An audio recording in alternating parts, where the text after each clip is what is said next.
તો હાલ સમાચારોના વચ્ચે એક મોટા અને મહત્વના સમાચાર સામે આવી રહ્યા છે અમરેલીથી, જ્યાં જણાવી દઈએ અમરેલીમાં એક ગમખ્વાર અકસ્માત સર્જાયો હોવાની ઘટના સામે આવી છે।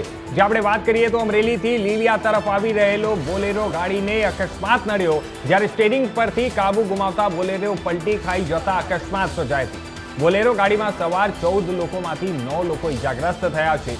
જણાવી દઈએ તમામ ઇજાગ્રસ્તોને સારવાર અર્થે હોસ્પિટલ ખાતે ખસેડવામાં આવ્યા છે અને હાલ અમરેલીથી લીલિયા તરફ આવી રહેલો બોલેરો ગાડીને અકસ્માત નડ્યો હતો અને જ્યારે અકસ્માત નડતાની સાથે જ ત્યાં સ્થાનિક લોકો દોડી આવ્યા હતા અને લોકોએ પછી રાહત બચાવ કામગીરી હાથ ધરી હતી।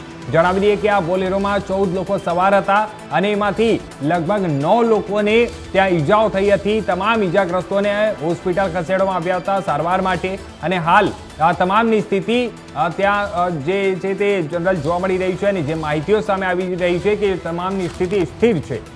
જણાવી દઈએ મહત્વના સમાચાર છે। આ દ્રશ્યોમાં પણ આપ સૌ જોઈ શકો છો કઈ રીતે આ બોલેરો પિકઅપ જે ગાડી હતી તે ગમખ્વાર અકસ્માત સર્જાઈ છે। સ્ટીયરિંગ પરથી કાબુ ગુમાવતા આ ગાડી બોલેરો પિકઅપ જે છે તેનો અકસ્માત સર્જાયો હતો। બોલેરો ગાડીમાં 14 લોકો સવાર હતા। તમામ સવાર લોકોમાંથી 9 લોકોને ઈજા થઈ હતી અને જ્યારે ઈજાગ્રસ્તોને તાત્કાલિક સારવાર માટે હોસ્પિટલમાં ખસેડવામાં આવ્યા હતા। હોસ્પિટલમાં ખસેડવા પછી અત્યારે તમામ ડોક્ટરો પાસેથી જો જાણવા મળી રહ્યું છે તેમાં તમામની સ્થિતિ હાલ સ્થિર છે તે પ્રકારની માહિતીઓ સામે આવી રહી છે અને અકસ્માત કઈ રીતે સર્જાયો એના પાછળ શું કારણ હતું આ તમામ હવે તપાસ હાથ ધરાશે, પરંતુ જણાવી દઈએ એમાં કોઈ પણ જાનહાનિ થવાની કોઈ માહિતી સામે આવી નથી। હા, જે 9 લોકો ઇજાગ્રસ્ત થયા છે તે લોકોની સારવાર ચાલી રહી છે।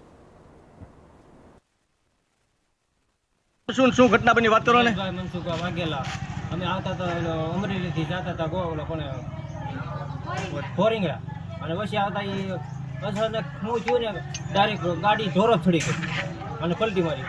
કેટલા જણા વાગ્યું છે? વાગ્યું 7-8 જણા।